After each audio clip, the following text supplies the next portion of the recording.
Welcome to Part 5 of PBIS integration along with time in for schools. Today, Kiti Randall will talk extensively about the contact cycle and communication in your school by staff and others and students. And then finally, she'll end with one of our first strategies we're getting into with time in and a clean slate, giving students an out and then letting them have a clean slate to get it right this time. And as always, the slides will follow, so stay tuned for those. Issue. So I want to talk about the contact cycle, and you don't have to worry about all the things on here. I'm just going to talk about the main big things on the outside of here, because I talked about the teaching loop. Okay, this is the contact cycle of how I make connection with you and how I disengage with you. All right. So the contact cycle, you're starting on the top, is I have a sense. It's called the before the contact or for contact. It means that I have a need to connect with something. I need to engage, right? Maybe somebody's calling for my attention or whatever, but I am looking for where engagement occurs. And what you hope is in a classroom, that's with you, the teacher, not with everybody around them, right? But hopefully you're the important thing to engage with, okay? So I get a sense I need to engage. I'm getting more awareness that this is important, okay? So, hey, I should be engaging. Oh, it's important. Now I'm going to really make it, and I make the choice of saying, yes, I'm in contact with you, okay? So things are going around the classroom. Oh, I'm getting a sense schools should be starting because or the class should be starting because that's the pattern I'm used to in this classroom. Oh, the teacher just flicked the light or said something, whatever. That means I need to put my energy, excitement into you, okay? So I make engagement. So here's my action, I make the engagement. Then, in a healthy one, I have full contact with you. I am listening to what you say, I'm engaged with you. I have heard what you said, it makes sense to me, or somehow we've reciprocated understanding in the relationship. I'm satisfied, and now I can withdraw and go to, isn't that what you want, right? Now I can withdraw from you and go into what I need to do. That's the healthy contact cycle, similar to, it's like, whoop, I'm looking around my room, here's where my attention should be, I make attention, I get the connection with you, and then I pull. In healthy relationships, just think about some significant relationship in your life. This is how relationships should go, right? It's like, with your spouse or your child or whatever, I realize my spouse is in my environment or my significant other, I'm making engagement, we have good intimacy, connection, but then it's okay to withdraw. What are some maladaptive patterns here? Maladaptive is I am always avoidant and I can't make the connection, right? I think I put it on the next slide, some of the things, okay? No, let's go back just for 1 second. So there's a couple of patterns where this can break down, and these are all just psychological things about where in the cycle it breaks down, what kind of psychological distress that you can have, right? So for some kids, it's never good to be in contact with you. Think about what you think about when you hear a classic alcoholic parent. If I make good contact with my alcoholic parent, I'm more likely the stimulus for what? Being hit or abused. So the best thing is don't make the contact, right? If I have a learning problem in the classroom, the best thing is try not to engage with your teacher so they don't call on you, right? When I go to those, I'm not very good at those kind of in vivo training experiences. I'm a little shy when I'm having to do those sorts of things. And so, if you just look down, maybe they won't call on you to get in the front and do the little thing in front of her, that kind of thing. So, for different reasons, there's children in your classroom who aren't going to have that first part of it, of being able to connect with you, okay?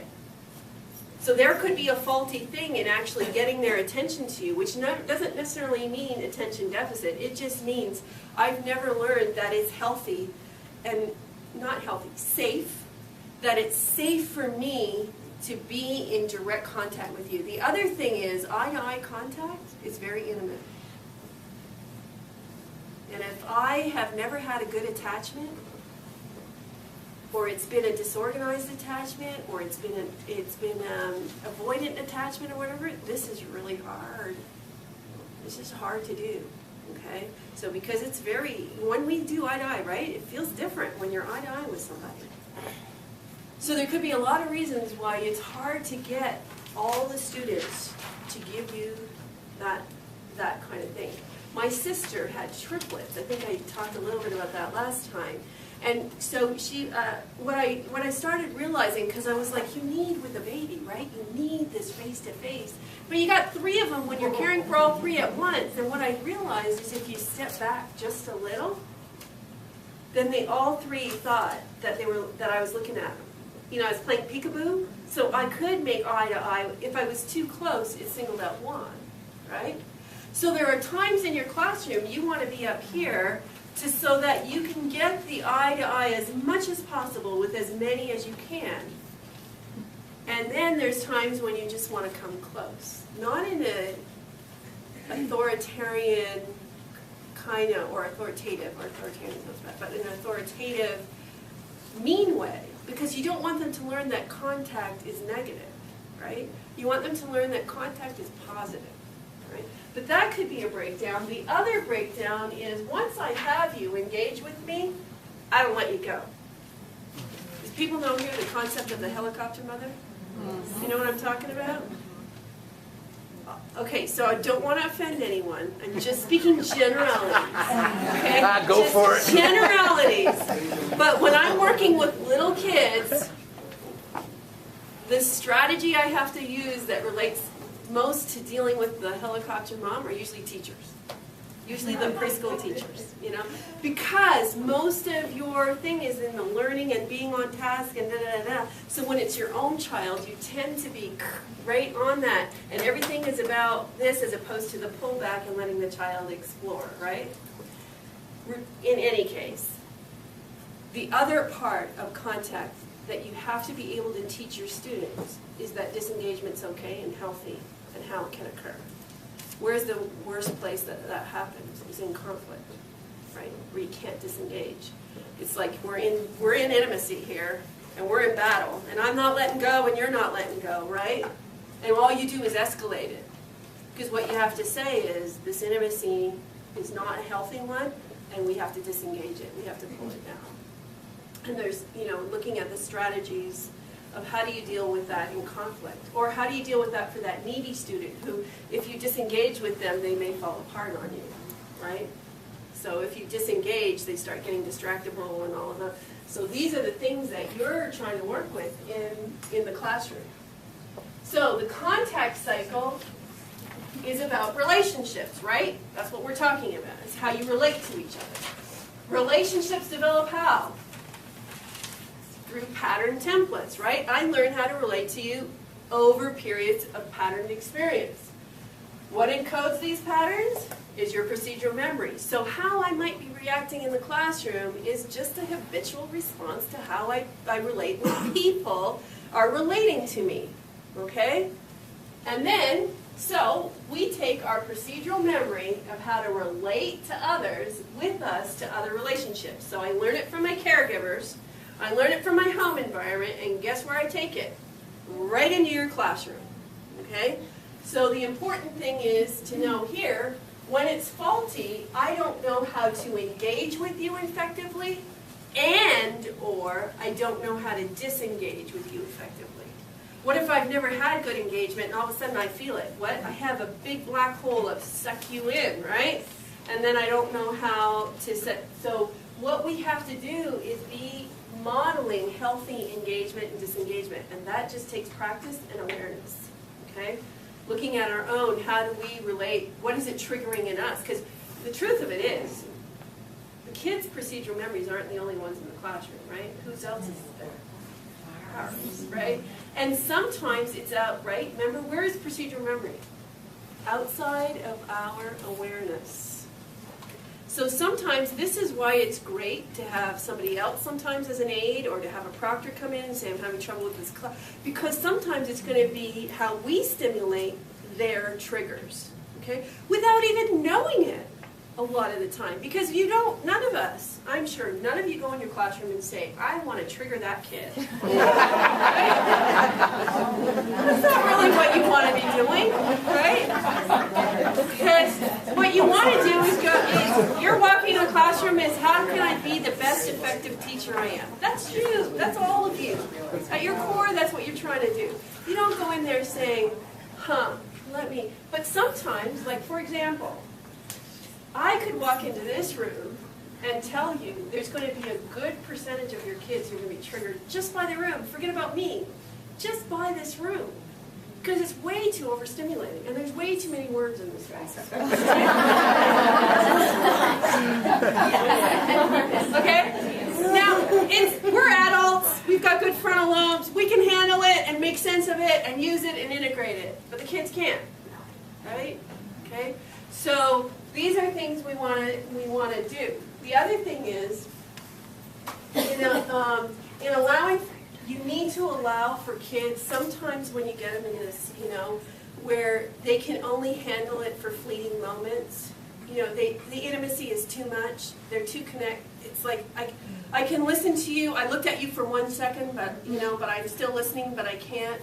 Be careful of requiring eye-to-eye contact for kids who've had trauma backgrounds, okay? Be careful about, I had a teacher who would make the kids sit in the corner with their hands up when they did it, and they had been in a DV environment, and they felt like they were going to be killed, right? Because that's what happened in their home. Be careful. We don't even know sometimes how we trigger things, but watch for the reaction. But some kids, we have to allow for limited engagement to learn over time. They have to allow for disengagement, especially when you can bring them back to the task or bring them back to you without shame. That's the best way. So everybody's engaging, this kid's having trouble, gave you a fleeting, went away. If there's a way that you can engage them back in without shame and just say, hey, we're looking at this right now, or however that might be. But watch for that, because what happens is if you require the engagement when they are feeling distressed, what happens? Flight, fright, right? And often they fight, okay? And so we gotta watch that. But you want to promote engagement for these kids who can't engage very well. We want to promote engagement, right? We want relationship. We want to develop it. So the best way to start doing that is through non-academics first. Because if I'm not so good, you know what, I should clarify this, because what if that kid's really good at academics and not socially? Then you might want to start the engagement academically. But many of the kids I work with have more trouble with their classroom work, so the engagement should be more on a non-academic thing like a greeting. Okay? So if there's a kid who doesn't engage with you, and school might be a little bit hard for them, and engagement is hard, so at the beginning of class, make a point of at least connecting with some of the kids, right? Hey, it's good to see you here today. Don't call them on an academic thing that would embarrass them. Let them know that you're there as a safe adult in their life, and then slowly, when then find a way to pull them in on the academics too. Now, they need to be on task. That's not what I'm saying, but I'm trying to say teaching them the actual eye-to-eye intimacy will be too hard if it's an area that they feel no competency in. Okay? So you want to slowly build that up. All right? Because if I can make eye contact when you say hi to me, and I feel like you care, that's the other part, right? I feel like you do care about me, then I'm going to be more willing when you invite me back in the contact cycle, I'm more willing to come in with you. Okay? Because I'm going to start trusting you over time. All right? So you want to be doing that kind of engagement with connecting on those sorts of things. So we want to model healthy contact cycle by developing relationships. Many of your kids have never psychologically or emotionally felt a healthy relational contact, and physiologically. Do you know what I mean by that? Is their body has never felt an actual good, healthy contact cycle. So they don't know how to do it. They're learning it from you. And physiologically, what they have felt has been more chaotic. So what do they seek to do in the classroom? Chaos, because that's more homeostasis. This other stuff feels wrong to me. Okay? So And for some kids, it will be by you alone training them because they really want that desire, and for others, you're going to need help with, you know. I mean, there's some kids where this is going to be, if they've had 10 years of really unhealthy contact, it's really hard for you to do that alone in a classroom, but we have many different support systems through the school here and through the connection with Desert Mountain Children's Center and so forth to try to help to do that. Okay, so this gets us to communication, all right? So I'm in relationship with you, I'm communicating to you. Really important. Utilize statements, you already know this, direct, clear, concise, and repetitive. Best way to learn if you look at the educational material is what? Repetition, right? So if I do things repetitively, plus guess what else? Repetitive is what? Procedural memory. So if you are doing things repetitively with me, I'm filing it into my procedural memory and I can use it in other environments. That's like times tables, may not have a lot of meaning, but if you learn them over and over, right, you can snap them out. But repetitive. So avoid things that are ambiguous, unclear, like innuendos. A lot of kids won't get that, okay? Sarcasm. For you, it's a funny thing, right? Or it's you're using sarcasm to get at the child to let them know, but guess what? That triggers a bunch of stuff for them. And they may not know, you know, in language, do we have a speech language therapist here? In language, right, we have pragmatic language, right? So you have the language of syntax and grammar and articulation and receptive and expressive. But you have the pragmatic part of language, which is the part of language that's the sing-song part, the nonverbal cues part, and the ability to understand the underlying message out of tone and so forth. Many of these kids will not have that. Okay, so any of your kids who have had a trauma history, whatever you say is a direct confrontation, okay? The sarcasm will not be understood, nor, even if it is understood, but typically not fully, it's going to come back to you in an unhealthy way. But your trauma kids will have that. Often your kids who've had some kind of language delay, number one issue when you've had any anoxic event in your life is to have difficulty with language, and often it's this part of language, okay? So anoxia can be from prematurity, be all my heart transplant kids, right? It could be kids who had a birth problem and lost oxygen. It's all those kids that were prenatally substance exposed. They all had oxygen loss. One of the main areas that gets affected is understanding complexity of language. Okay? So the more clear and concise you are, the less likely you are to provocate something because they don't understand all the things that you need around it. Watch double negatives, especially when you're working with the parents. The number one thing to come back if you've ever had substance abuse is being able to understand complexity, and a double negative is really hard. Okay, so watch that. And watch out threats. We don't want to threaten the kids, and sometimes you think it's like a very subtle threat. Really, our goal in time in and in what you're doing with PBIS and as just your own as a teacher is you want the kids to be successful. So you don't say do this or else, in the sense of the or else means you're not successful, okay? You're going to do it this way on your own and with this instruction, or, could be or else, or I'm going to provide you the supports and you're still going to do it. So your model isn't you're going to make it or you're not. So the threatening part, your model is you're going to make it or you're going to make it, right? And so that's the philosophy you want to have is you're going to make it with the time in that we currently offer, or you're going to make it with a ton more time in of other stuff. Okay? Either way, our motto, our goal is you're going to make this goal that we have for you. Okay? It might be that we have to change the goal a little bit and put you into some remediation or some help or get you some other supports, but you're going to make it. So that's the thing, right? Your vision isn't, this kid's going to make it or not. Your vision is, this kid's going to make it the way I traditionally teach or with extra help or extra time in or support that we're going to do.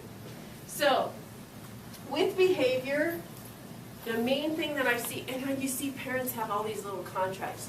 If you do this, you can have this and this and this, and if you do it, you have all these contracts.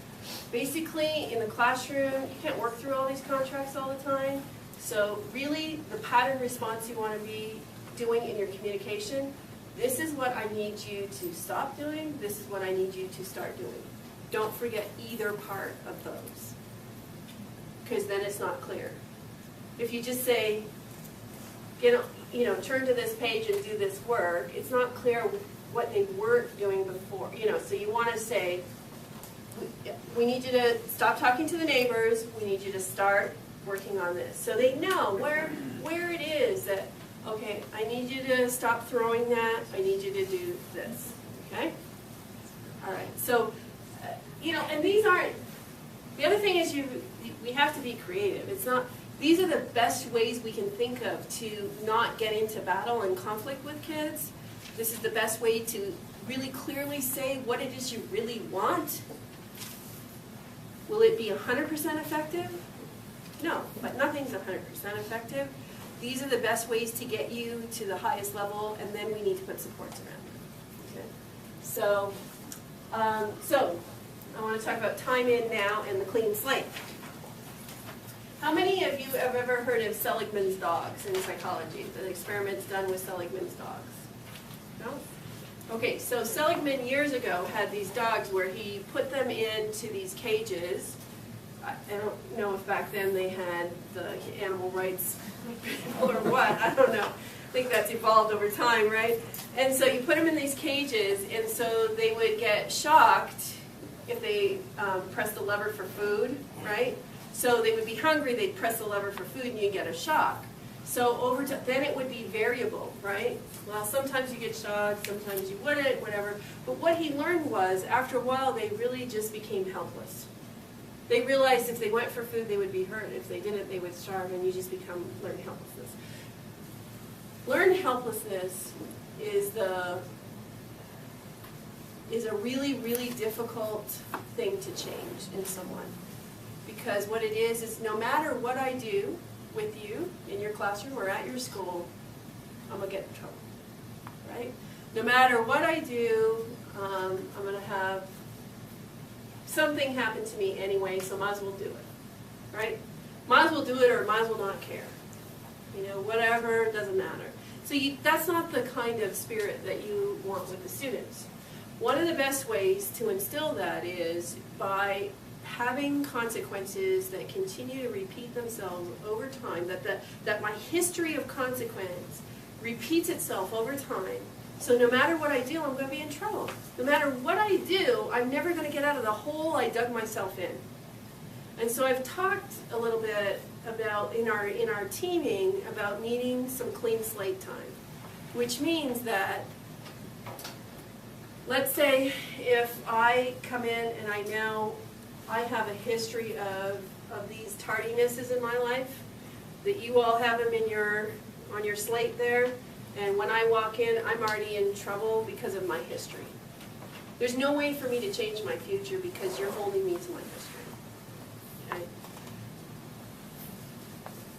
So sometimes what we need to say is, if you violate a rule and there's a consequence, you pay the consequence, but you're allowed to move on with a clean slate, that you've paid that consequence and you have a new chance. Okay? So there's different ways this could operationalize. I'm not telling you what to do, I'm telling you to think about, are we instilling a learned helplessness in the kids by the way that we operationalize consequence here? Now, it's one thing to say, okay, so if there's a tardy or a gum chewing, I caught you, dealt with it, we did whatever our school consequence, agreed consequence, classroom consequence is. Okay, now you're no longer the gum chewer. Okay, now you're who you are, the relationship I want with you. But I come in and it happens over a period of pattern time. There is probably, if it's continuing to happen in a pattern, there's probably something else going on that needs something different. And it's not about gum chewing. It's not about being tardy. There's an issue underlying that. So while I'm saying be careful, if in my procedural memory I know that no matter what I do I'm in trouble, I'm going to walk in your classroom and get in trouble, okay? What you're trying to learn the kids is, no, there's a behavior, there can be a consequence, but then you are Johnny to me. You're not the gum chewer to me. You're not the, you are this to me. I've given you this clean slate. I've forgiven you. I've absolved you, whatever the term is, but I let you be Johnny now.